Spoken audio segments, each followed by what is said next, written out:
15 meals once fed the roughnecks, roustabouts, and drillers who built the Texas oil industry, and almost nobody makes them anymore. They disappeared not because they tasted bad, but because the entire world that created them vanished along with the boom. Between 1901 and the 1950s, Texas oil strikes turned empty pasture land into cities almost overnight. Beaumont swelled from 10,000 people to 50,000 in a matter of weeks after Spindletop blew in on January 10, 1901. Ranger ballooned from about 800 souls to somewhere between 30 and 40,000. Borger did not even exist in early 1926, and 90 days later, 45,000 people lived there. Every one of those people needed to eat, and the food they figured out came from desperation, ingenuity, cast iron, and whatever ingredients they could lay hands on. Isolation shaped it, poverty wages shaped it, 12-hour shifts shaped it, and the collision of Southern, Cajun, and Mexican cooking traditions in some of the roughest towns America has ever seen shaped it most of all.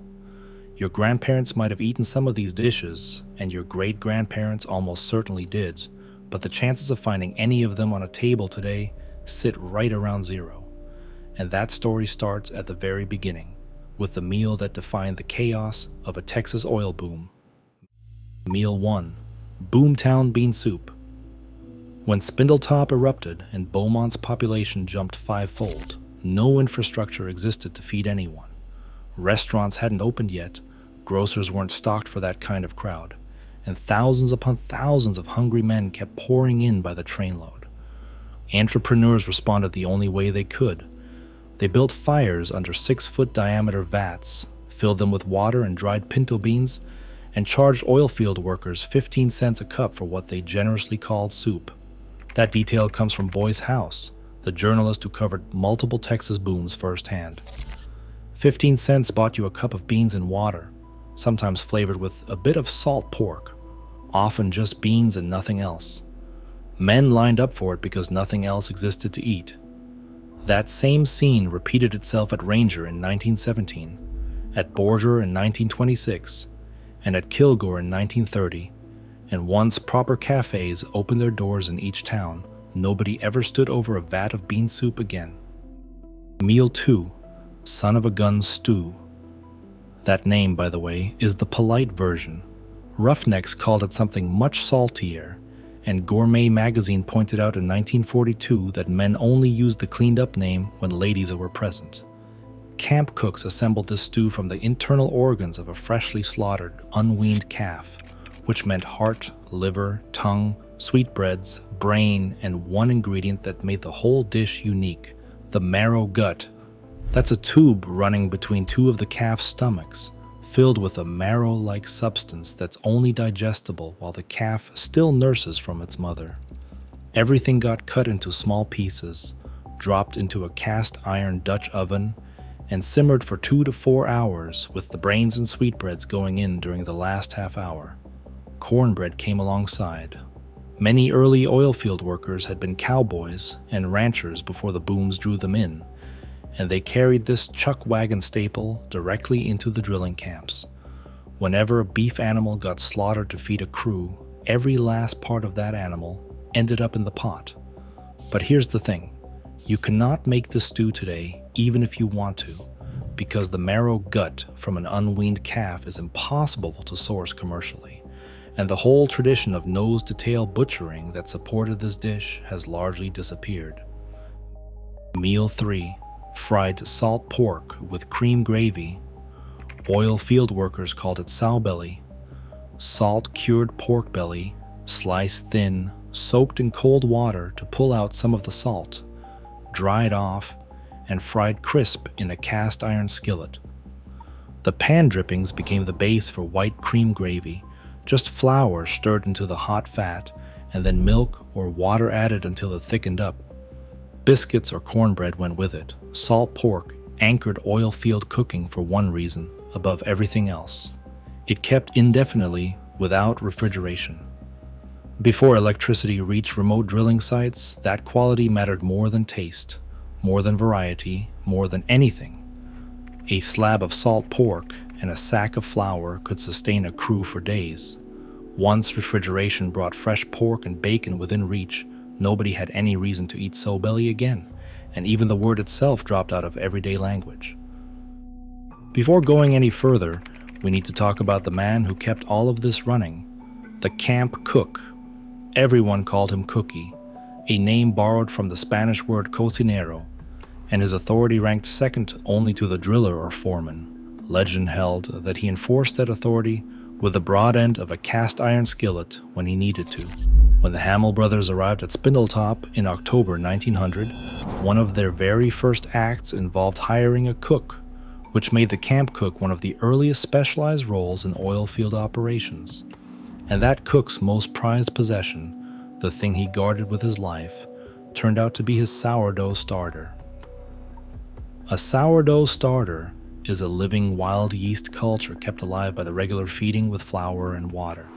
Chuck wagon cooks stored theirs in a saddlebag, oil camp cooks kept theirs near the stove, and either way the routine stayed the same. Pinch off a piece, mix it with flour, salt, and lard, form your biscuits, and bake them in a Dutch oven with coals arranged on both the top and bottom. Texas Co-op Power magazine describes sourdough baking as a West Texas phenomenon that developed on the high plains during the era of chuck wagons and trail drives, and Permian Basin oil field cooks carried that tradition directly from the ranch to the rig. That changed when Bisquick hit store shelves in 1931 because commercial baking powder made maintaining a living starter feel unnecessary, and the skill of managing coal heat for Dutch oven baking faded along with it. Meal 5. Potlikker and cornbread. Some of you watching right now will remember your mothers or grandmothers making this one. Potlikker is the rich, mineral-heavy broth left behind after simmering collard greens, turnip greens, or mustard greens for hours with a ham hock or a piece of salt pork. You served it in a bowl with cornbread, either crumbled or dunked into it, depending on where your loyalties fell.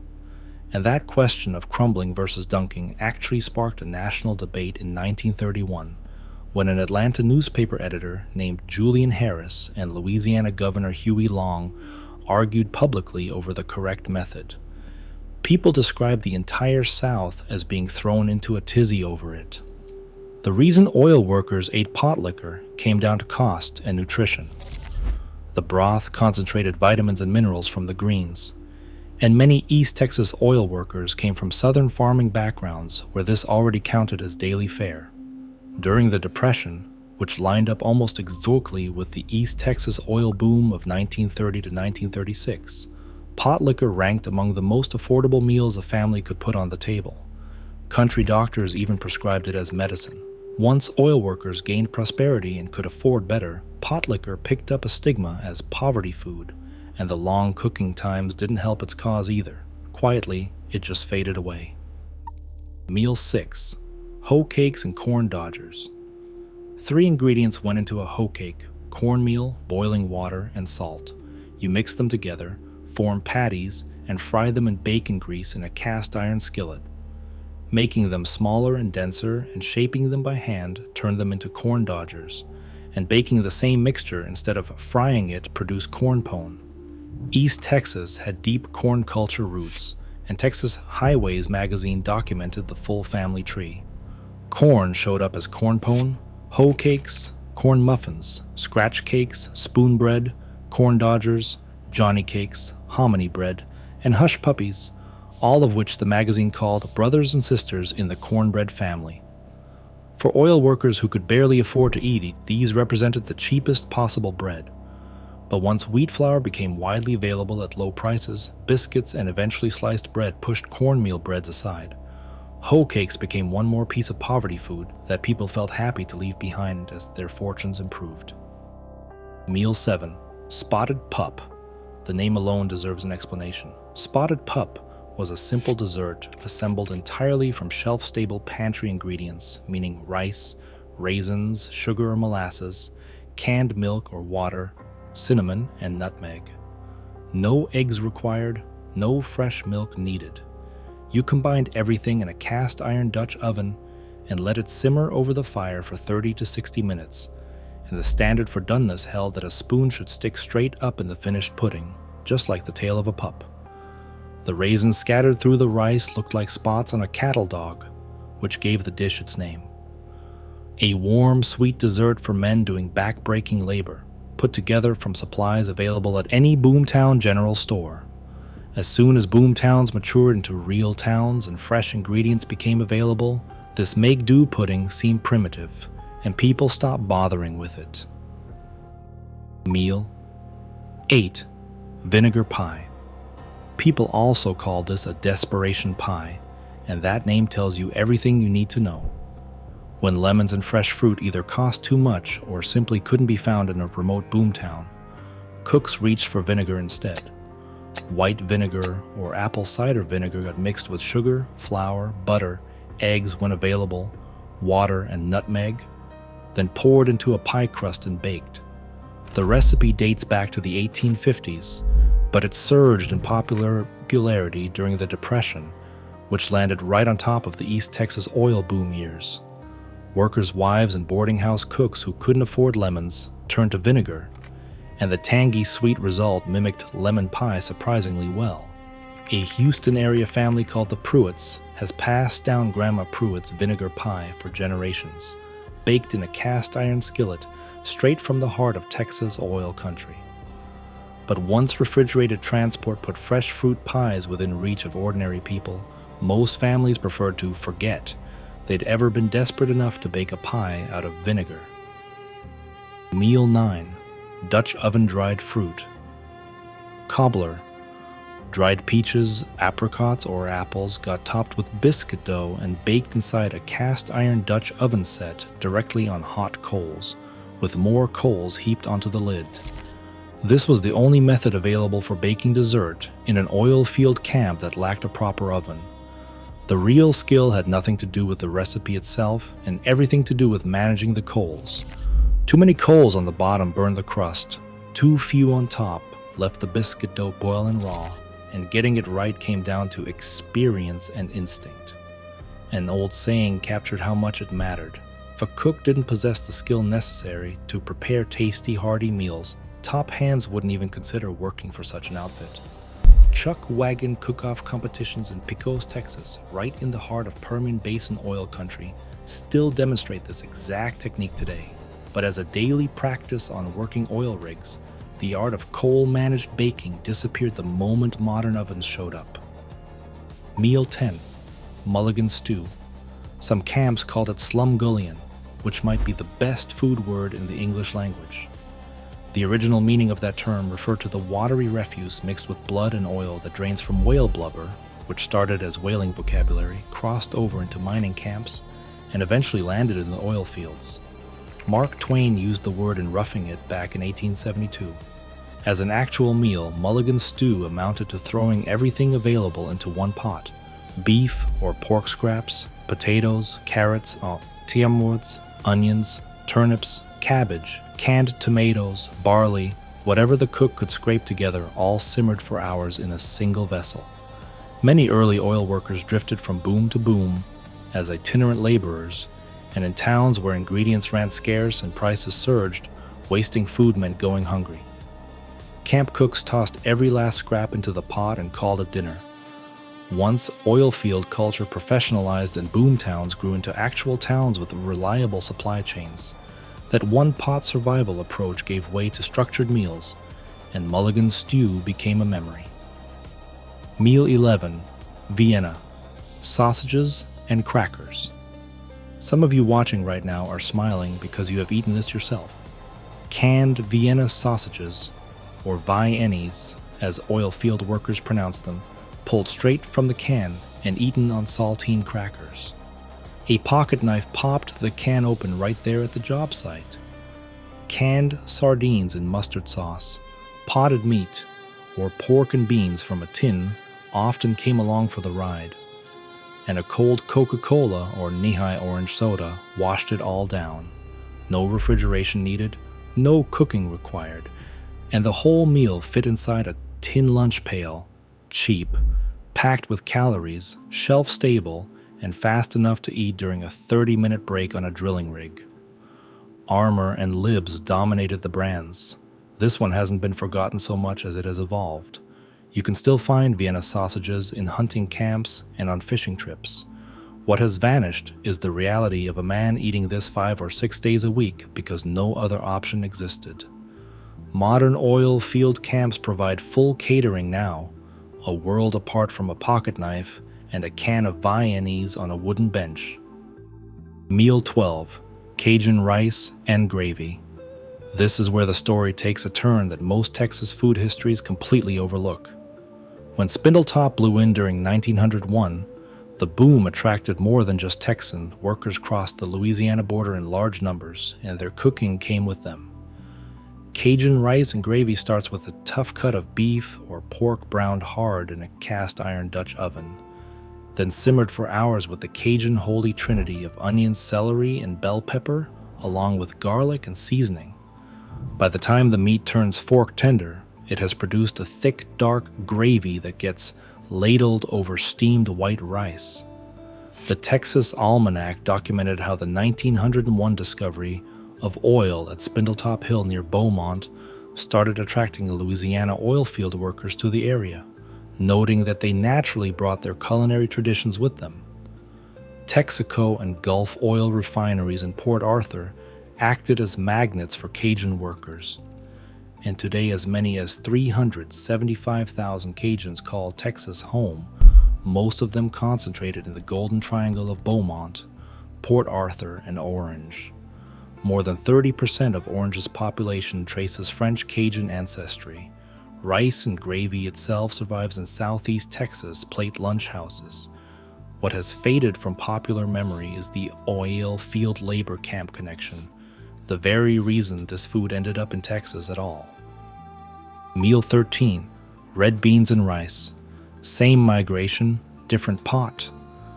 Red kidney beans soaked overnight, simmered all day with a ham bone or andouille sausage, the holy trinity, garlic, bay leaf, thyme, and cayenne, then served over steamed white rice with hot sauce on the side. Louisiana families traditionally cooked this on Mondays, wash day, because the beans could simmer unattended while the laundry got done. That same hands-off quality made it perfect for oil camp cooks who needed to feed entire crews while juggling a dozen other tasks.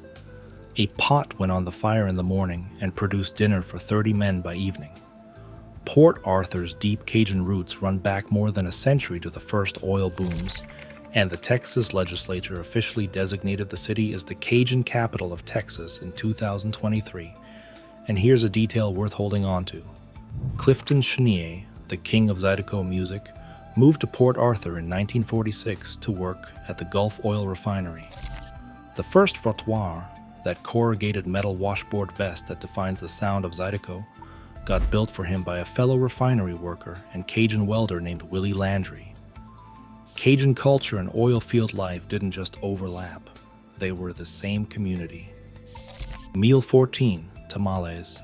Mexican and Mexican-American workers formed a large part of the oil field labor force, especially across West Texas and the Permian Basin, and their contribution to Boomtown food culture ran deep. Tamales served as the original portable wrapped food. Masa, which is corn dough mixed with lard, spread onto soaked corn husks, filled with seasoned pork or beef in chili sauce, folded, and steamed in large batches. Completely self-contained, no utensils needed, and the husks kept them warm for hours. Tamale vendors became fixtures on Boomtown streets throughout Texas between 1920 and 1930. The Latino population of Texas grew from 251,000 to 684,000, and those families brought food traditions that permeated Boomtown culture in ways that don't always get acknowledged. William Gebhardt's invention of chili powder around 1900 in San Antonio helped standardize Tex-Mex flavors, which meant camp cooks far from the border could replicate those tastes more easily. Tamales themselves remain hugely popular across Texas today. What has been largely erased from the story is their specific association with oil field Mexican labor camps and the workers who brought them there. Meal 15. Camp coffee. This last entry technically isn't a meal, but leaving it out would be dishonest because nothing sustained oil field life more than camp coffee, also known as six-shooter coffee. The recipe, if you can call it that, went like this. Take 2 pounds of Arbuckle's coffee, put in enough water to wet it down, boil it for 2 hours, then throw in a horseshoe. If the horseshoe sinks, she ain't ready. Coffee grounds went straight into a pot of boiling water and boiled hard. An eggshell dropped and settled the grounds. That pot stayed hot around the clock because drilling operations never stopped. Oil field work ran 24 hours a day, 7 days a week, and crews working in shifts they call towers, originally 12 hours on and 12 hours off, depended on that coffee to carry them through. The crew coming off the evening tower ate what was known as a midnight lunch, and the camp cook's day never truly ended.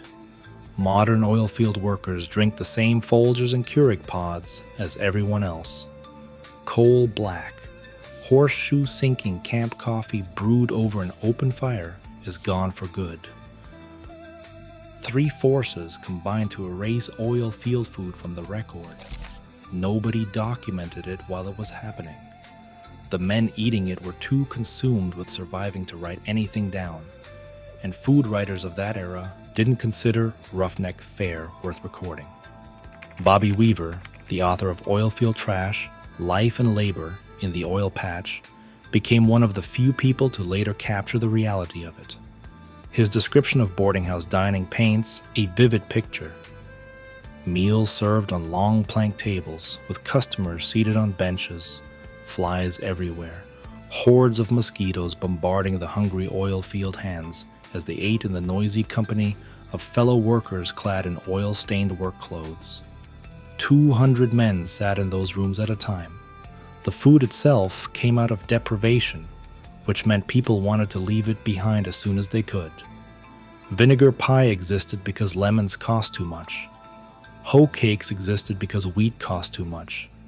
Slumgullion existed because the cook threw in whatever scraps he could find. When prosperity arrived, forgetting seemed easier than remembering, and the infrastructure changed underneath everything.